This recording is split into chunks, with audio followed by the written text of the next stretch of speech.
श्री स्वामी समर्थ. नमस्कार मंडळी. स्वामी महाराजांच्या या चॅनलवरती तुम्हा सर्वांचं अगदी मनापासून स्वागत करते.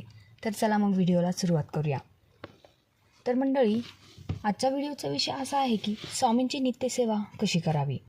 मानवी आयुष्य जगत असताना अनेक संकटे येतात. संघर्ष, अडचणी, खडतर प्रवास, चांगले वाईट अनुभव, दुःख, वेदना, अनेक त्रास सहन करावा लागतो. तर बऱ्याच वेळा निराश, हतबल आणि अस्वस्थ व्हायला होते. तर आयुष्यात काय करावे आणि मार्ग कसा शोधावा काहीच समजत नाही. आयुष्यातील संकटे कशी दूर करावी, कोणत्याही परिस्थितीत सकारात्मक, आशावादी कसे राहावे हे लक्षातच येत नाही. कधीकधी कळतंय पण वळत नाही, अशीही परिस्थिती येते. अशा वेळी गरज असते ती मन शांत आणि रागावर नियंत्रण ठेवण्याची.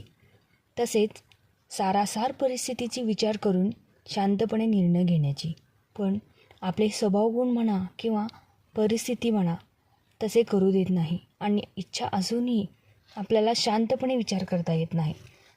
करोडो लोकसंख्येच्या या गर्दीत सगळेच कोणत्या ना कोणत्या प्रकारच्या अडचणींना सामोरे जात आहेत आणि आयुष्य सरेपर्यंत तर ते जाणारच आहे. याचा विचार आपण करतच नाही.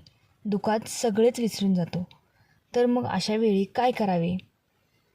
तर सरळ आपले श्रद्धास्थान असलेले दैवत, मग ते कोणतेही असेल, गणपती बाप्पा, भगवान शंकर, भगवान विष्णू, देवी लक्ष्मी, श्री गजानन महाराज, गोंदवलेकर महाराज, अगदी कोणीही असो, श्री स्वामी समर्थ महाराज, त्यांच्या चरणाशी स्वस्थ बसावे किंवा मग डोळे मिटून त्यांचे नाव घ्यावे. बस इतकेच करायचे आहे. आपण सगळेच परमेश्वर दैवी शक्ती आहे हे मानतो. विज्ञान जरी हे मानत नसले किंवा काही नास्तिक लोक असली तरीही 90% लोक हे देवाच्या अस्तित्वात मानतात आणि त्यांची सेवा करतात.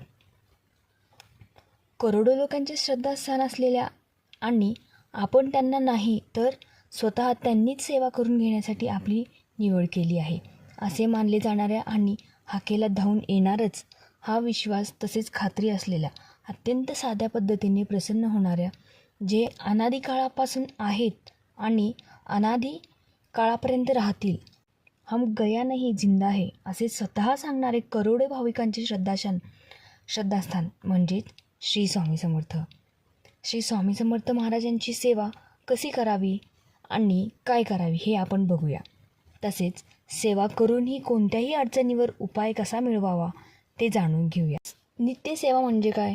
नित्यसेवा म्हणजेच रोज केली जाणारी सेवा किंवा पूजा. आपल्या प्रत्येकाच्या घरात देवघर असते, त्यासाठी विशिष्ट जागा असते आणि घरातील कर्ता पुरुष रोजच देवाची पूजा करत असतात. तर जर का त्यांना जमत नसेल तर मग घरातील स्त्रिया पूजा करतात. पण आपण पूजा अर्चना तर करतोच. तर आपल्याकडे स्वामींची अनेक मंदिरे आहेत, शिवाय स्वामींचे अनेक मठसुद्धा आहेत.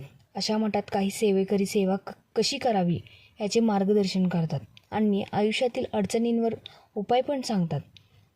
तर सर्वात आधी शक्य असेल तर अशा एखाद्या मठात जाऊन नक्की दर्शन घ्या. शास्त्रशुद्ध पद्धतीने स्वामींची नित्यसेवा कशी करावी, कमीत कमी वेळात स्वामींची नित्यसेवा कशी करावी आणि अनुभूती कशी घ्यावी हे आता आपण बघूया. आपल्या घरात स्वामींची छानशी मूर्ती किंवा फोटो घेऊन या. मूर्ती पूजा करताना एक फूल वाहा. शक्यतो झेंडूचे फुले असावे किंवा कोणतेही पिवळे फूल. मनातील इच्छा मागा आणि तारक मंत्र अवश्य ऐका किंवा म्हणा. मूर्तीपूजा करताना मूर्तीला किंवा फोटोला कुंकू, हळद न लावता अष्टगंध लावावे.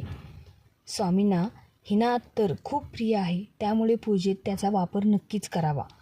नैवेद्य दाखवताना पाण्याचा भरीव चौकोन करून अनामिकेने म्हणजेच तिसऱ्या बोटाने कुंकाचे बोट लावून नैवेद्य ठेवावा.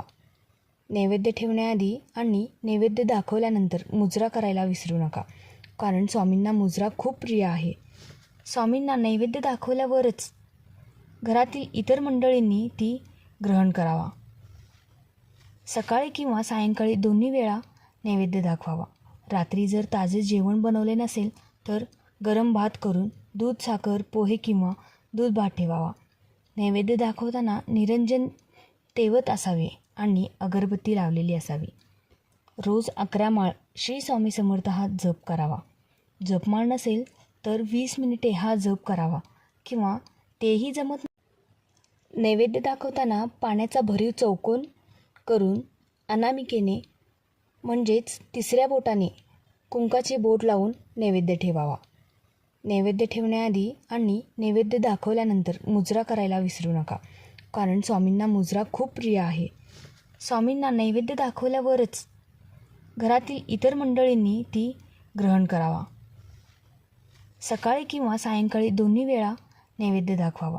रात्री जर ताजे जेवण बनवले नसेल तर गरम भात करून दूध, साखर, पोहे किंवा दूध भात ठेवावा. नैवेद्य दाखवताना निरंजन तेवत असावे आणि अगरबत्ती लावलेली असावी. रोज 11 माळ श्री स्वामी समर्थ हा जप करावा. जपमाळ तर रोज आपण चालत फिरत असताना, कामं करत असताना स्वामींचा मंत्र म्हणायचा, स्वामींचा जप करायचा, तेही चालेल. आपण जप करावा.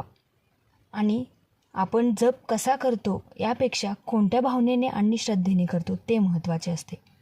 स्वामी चरित्र सारामृत या पुस्तकाचे रोज 3 न चुकता वाचावे. जमत असेल तर कोणतेही एक वेळ ठरवून वाचा किंवा मग जमेल त्यावेळी वाचले तरीही चालेल. स्वामी चरित्र सारामृताचे अखंड पारायण करा. रोज एकदा तरी तारक मंत्र ऐका. श्री स्वामी समर्थ.